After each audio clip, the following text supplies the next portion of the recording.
Children, good morning. कक्षा छठी, पाठ क्रमांक 6, स्वास्थ्य संपदा। इनके लेखक है महात्मा गांधी जी।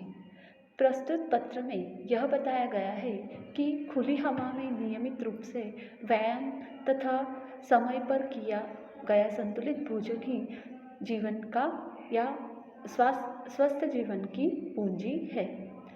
तो इस पाठ में हमें महात्मा गांधी जी ने बताया है कि संतुलित आहार के साथ ही हमें व्यायाम जो है वो भी करना कितना ज़रूरी है और संतुलित आहार कितना होना चाहिए, उनमें क्या क्या होना चाहिए, इस पाठ में हमें यह बताया है। तो देखेंगे पाठ क्रमांक 6, स्वास्थ्य संपदा। तो देखो बच्चों, मैं पाठ पढ़ रही हूँ, सभी ध्यान से सुनो जी। जन्नालाल, तुम्हारा पत्र अभी मेरे हाथ लगा, सुना और उसका जवाब लिख रहा हूँ। तुम चाहते हो वे सब आशीर्वाद टोकरियों में भर तुम्हारे जन्मदिन पर तुम्हें मिले। तुम्हारे स्वास्थ्य के संबंध में सब कुछ जानने के बाद भी जो विचार मैंने बनाए हैं उन पर मैं स्वयं दृढ़ हूँ। तुमको अपने खर्च से भोजन प्राप्त करने की छुट्टी मिल सके तो उसे प्राप्त करने में कोई दोष नहीं समझता। शरीर को एक अमानत समझकर यथासंभव उसकी रक्षा करना रक्षक का धर्म है। मौज मजे के लिए गुड़ की एक डली भी ना मांगो, न लो, परंतु औषधि के तौर पर महंगे से महंगे अंगूर भी मिल सके तो प्राप्त करने में कोई बुराई नहीं दिखाई देती। इसीलिए ऐसे भोजन को ग्रहण करने में उद्वेग की कोई आवश्यकता नहीं। और यहाँ पर महात्मा गांधी जी जो है वह श्री जन्नालाल जी को कह रहे हैं और उनके पत्र का जवाब दे रहे हैं और उनके जन्मदिन पर टोकरियों भर कर उन्हें आशीर्वाद भी दे रहे हैं। और यहाँ पर महात्मा गांधी जी जो है वह कह रहे हैं कि उनके स्वास्थ्य संबंधित उन्होंने जो भी विचार तय किए थे तो उन पर वो दृढ़ है। दृढ़ यानी पक्का। तुमको अगर अपना भोजन खुद से बनाना है और उसमें से अगर आपको छुट्टी मिल रही हो तो वह प्राप्त करने में मैं कोई दोष नहीं समझता। शरीर को एक अमानत समझकर उसकी यथासंभव उसकी रक्षा करना रक्षक का धर्म है। अमानत यानी धरोहर, यथासंभव जहाँ तक संभव हो वहाँ तक, और रक्षक यानी रक्षा करने वाला। तो यहाँ पर शरीर जो है वह एक अमानत है और उसकी रक्षा करना ही हमारा कर्तव्य है। जैसे कि देखो, अगर हमने किसी की नोटबुक जो है वो कंप्लीट करने के लिए लाई हो तो हम क्या करते हैं, वो नोटबुक जो है बहुत संभाल कर रखते हैं क्योंकि वो किसी की अमानत है और वह हमें दूसरे दिन उसे वापस करनी है। तो यहाँ पर शरीर भी वैसे ही है। शरीर जो है वह एक अमानत है और उसकी रक्षा करना हर रक्षक का धर्म है। मौज मजे के लिए गुड़ की एक डली भी ना मांगो, न लो, परंतु औषधि के तौर पर महंगे से महंगे अंगूर मिल सके तो उसमें प्राप्त करने में कोई बुराई यहाँ पर गांधी जी को नहीं दिखाई दे रही। और इसीलिए हमें भोजन को ग्रहण करने में उद्वेग की आवश्यकता नहीं। और उद्वेग यानी प्रबलता की कोई आवश्यकता नहीं। ऐसी ही स्थिति में दूसरों को भी ऐसा खाना लिया जा सके तो खाना खिलाना चाहिए।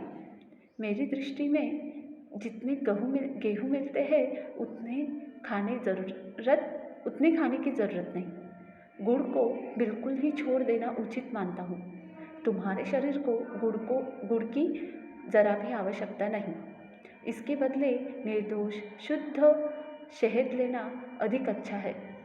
परंतु जब तक मीठे फल मिल सकते हैं उसकी भी ज़रूरत नहीं। दूध की मात्रा बढ़ाना अच्छा है।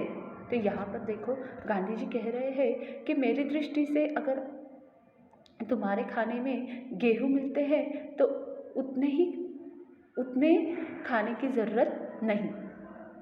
गुड़ को बिल्कुल ही छोड़ देना मैं उचित मानता हूँ। मतलब गुड़ की ज़रूरत नहीं है आपके शरीर के लिए या आपके स्वास्थ्य के लिए। तो आपका जो शरीर है, मतलब उनका जो शरीर है वो गुड़ की ज़रा भी आवश्यकता नहीं है, लेकिन उसके बदले आप क्या लो, तो शहद लो। शहद ही लेना अच्छा है, परंतु मीठे फल, अगर शहद के बाद भी अगर आपको कुछ मिले तो मीठे फल मिल सके तो वो भी ले लो, या फिर उसकी भी ज़रूरत नहीं, लेकिन दूध की मात्रा बढ़ाना अच्छा होगा। जैतून के तेल की जगह मक्खन लेते हो, यह ठीक है। मक्खन में जो विटामिन है वो जैतून के तेल में नहीं। साग में हरी सब्जियां होनी चाहिए। आलू वगैरह लगभग रोटी का स्थान लेते हैं। इनमें स्टार्च होता है। तुमको स्टार्च की कम से कम ज़रूरत है, और जितनी होगी वह सब गेहूं से पूरी हो जाएगी। मक्खन दूध काफ़ी है। इनके घटाने बढ़ाने का आधार वज़न के ऊपर है। वज़न के स्थिर हो जाने तक और हजम होता रहे तब तक मक्खन की अथवा दूध की या दोनों की मात्रा बढ़ाते जाना चाहिए। तरकारियों में लौकी तथा भिन्न भिन्न प्रकार की सब्जियां, फूल गोभी, पत्ता गोभी, बिना बीज के सेब, बैंगन, इन सब की गिनती अच्छी हरी सब्जियों में होती है। गेहूं का आटा चौकर मिला हुआ होना चाहिए। यदि गेहूं बिल्कुल साफ करके पीसा गया हो तो उसका कोई भी अंश फेंकना नहीं चाहिए। तो यहाँ पर गांधी जी जो है वह हमसे कह रहे हैं, पत्र द्वारा उन्हें समझा रहे हैं कि जैतून के तेल की जगह अगर आप मक्खन लेते हो तो यह ठीक है, क्योंकि मक्खन जो है उसमें बहुत सारे विटामिन्स जो है वह मिलते हैं, और जैतून के तेल में विटामिन्स नहीं होते। सब्जियों में आपको साग में हरी सब्जियां होनी चाहिए, और आलू वगैरह में स्टार्च होता है। आप सबको पता है आलू जो है उनमें स्टार्च होता है। अगर आलू आपने धोकर उन्हें कीसा तो पानी में हमें वाइट कलर की जो परत दिखाई देती है उसे हम स्टार्च कहते हैं, और वही स्टार्च जो है वह आपको कम से कम मात्रा में होनी चाहिए, मतलब जितनी ज़रूरी है उतनी ही। वैसे तो गेहूं में भी स्टार्च होता है, और दूध मक्खन काफ़ी है।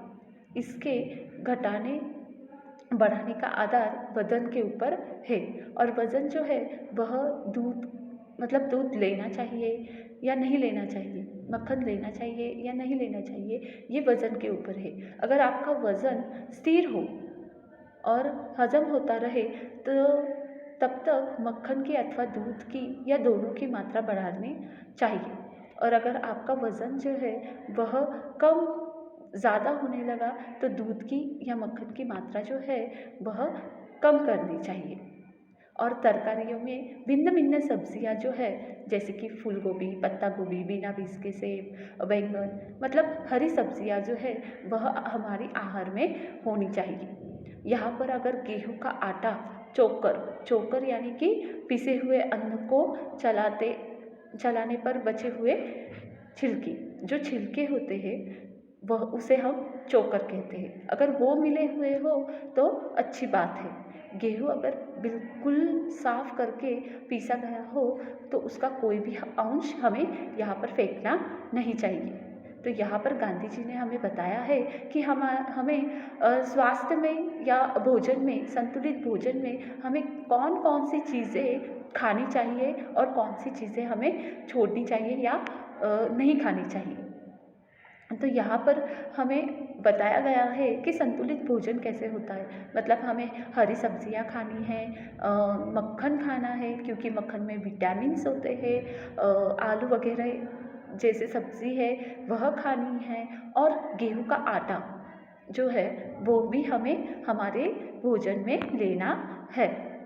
तो यहाँ पर गांधी जी ने हमें संतुलित भोजन के बारे में बताया है। इसका आगे का लेसन हम नेक्स्ट वीडियो में देखेंगे क्लास। Bye class.